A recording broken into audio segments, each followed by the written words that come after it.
Hey, how's it going, guys? It's actually been a long time. I don't know, maybe 2-3 weeks, but yeah, let's make a video.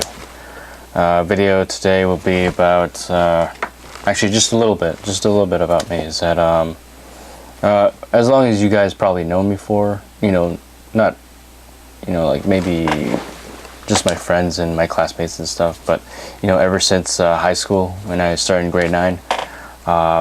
I always had music with me. I always had it. Every time, I always had it with me, either during lunchtime, during let's go on break, even during class, I even had it on me all the time. Even though the teacher would tell me to put it away. I'm like, all right, fine, I'll put it away. But after class, I always had it back on with me. I always had my music on with me, and I always listened to my music anywhere I went, walking anywhere I went. So it was kind of, it felt like it was kind of part of me. So I always had it, and then everybody knew me as probably one of the only like high schoolers. I think for me, I thought I started it. So like, yeah, sweet, I'm gonna start something. So and then more people started coming up with headphones to wear to school, and yeah, that was pretty sweet. So I've had a lot of headphones within my days, and like a lot of old ones. Probably, maybe some of you have heard of, maybe you've seen it before, either on the street, on television, movies, or whatever. But I've owned a lot back in the day. I think one of my first pairs was a yellow one. I remember buying it too. It's bought it off Blockbuster. Yeah, it was like 20 or 30 bucks, just down by close to where I was. And they were yellow. They were actually in the back, and it's pretty cool. It has like an anchor for the ears, so it hangs off your ears, and they're actually quite comfortable. But over time, when you use them a little bit, your ears actually start to cramp a little bit, and it starts to hurt. But it was it had good volume. Like at that time, I don't think a lot of people cared about how much bass there is, or how much treble there is, or mediums or high lows or whatever. But I had those, and those are actually pretty damn good.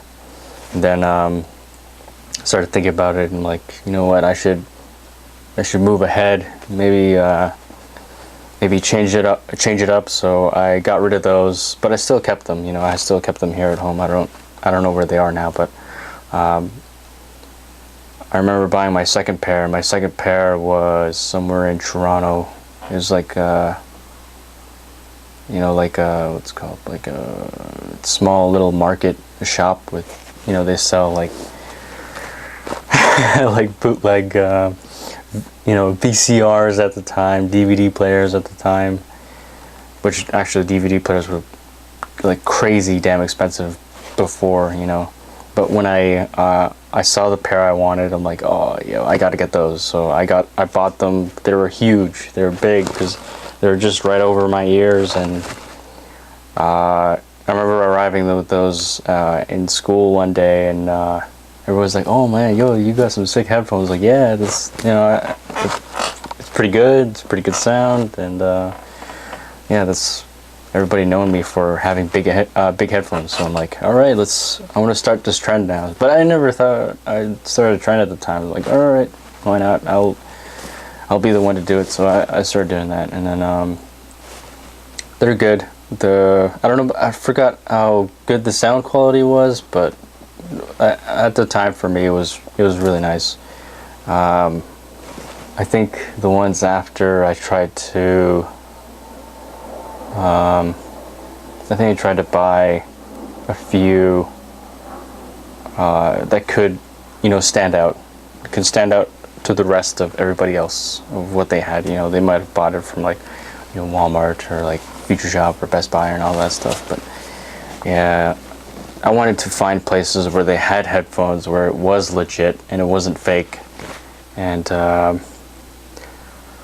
yeah, I wanted to be the only person who stands out within the rest of the crowd. They can have whatever brand they want, and friends would copy them and so on. I wanted a brand that nobody has in, like, I don't know which city or whatever, and all that stuff.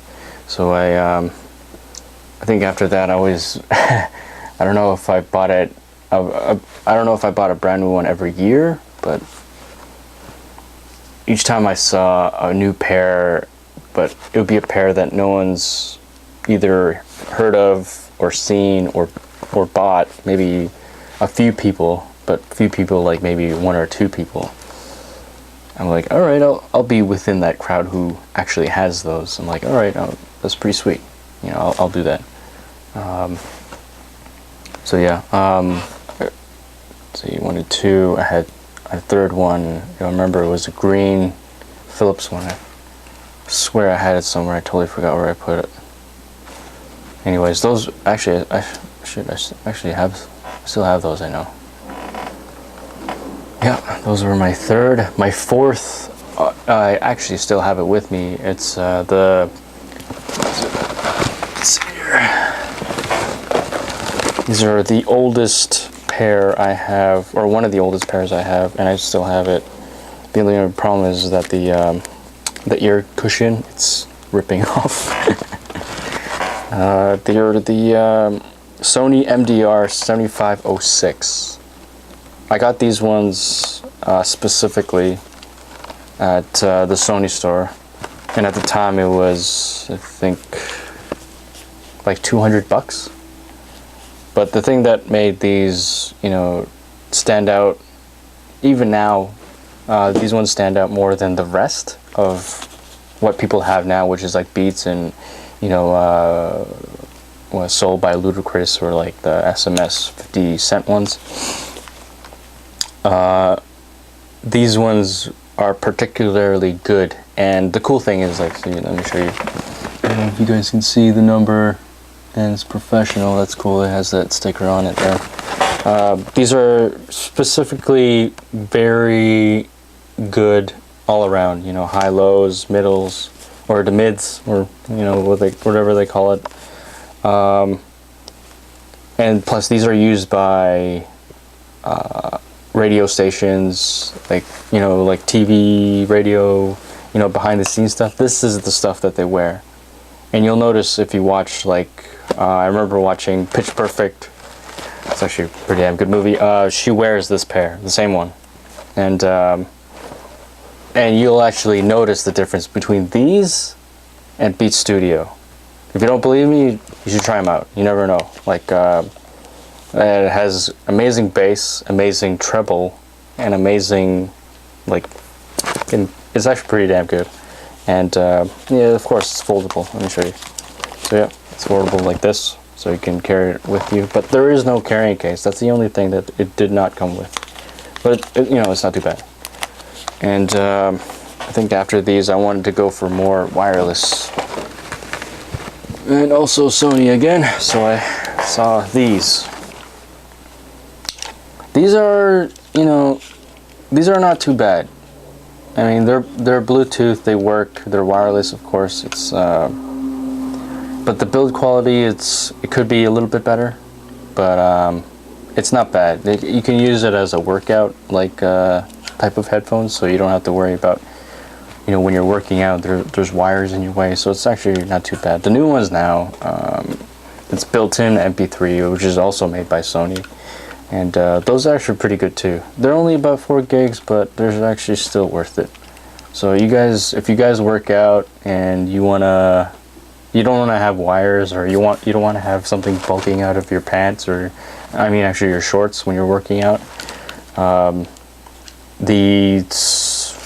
don't know, I forgot what they're called, but the Sony wireless MP3s, which is still built into the headphones. It's pretty damn good. You guys might want to check it out. And it's waterproof. It's pretty awesome. You can actually go swimming in it.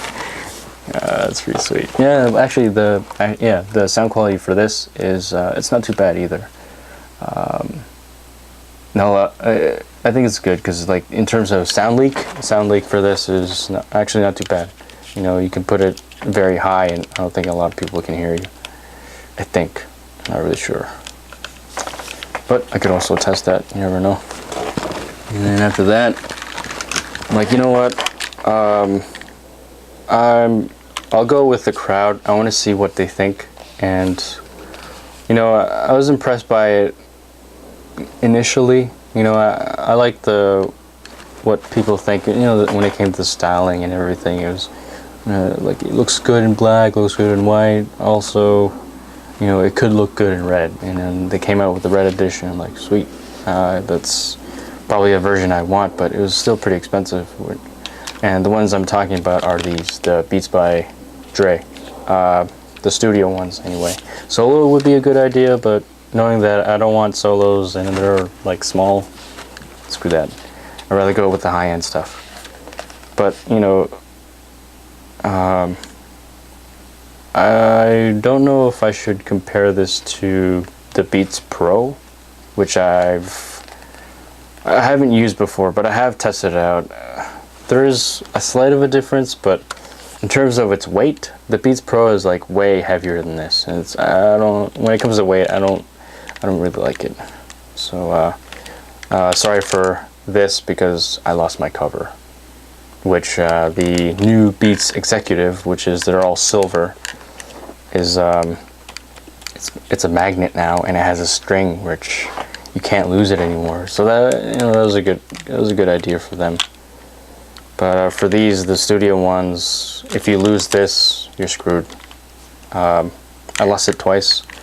Actually, the first pair I bought was white, and I bought it off a private dealer. It's a good price though. I mean, I got 180 I bought from the guy. I'm like, all right, I'll buy it. So I bought it, and I got everything. I got the box, I got the carrying case, and all the extra stuff. Yeah, it's not too bad. And I'm like, I saw these red ones, like, oh my god, I gotta have it. So at that time, I was like, you know what, fuck it. I'm gonna sell my white ones, and I'll buy these red ones. I couldn't help it, you know, because you go to the street, you see anybody who has, you know, Beats by Dre headphones, and especially these studio ones here, and then you go to the street, you see a lot of the guys wearing it. They're wearing either black or white. White, I always thought it was good because, you know, it makes it stand out. And then after that, a lot of people started wearing white. I'm like, I don't want to be like one of those people. So I'm like, you know what, I'm gonna carry a pair of red ones, and it's pretty cool. Carrying these red ones are still pretty rare because nobody wears them.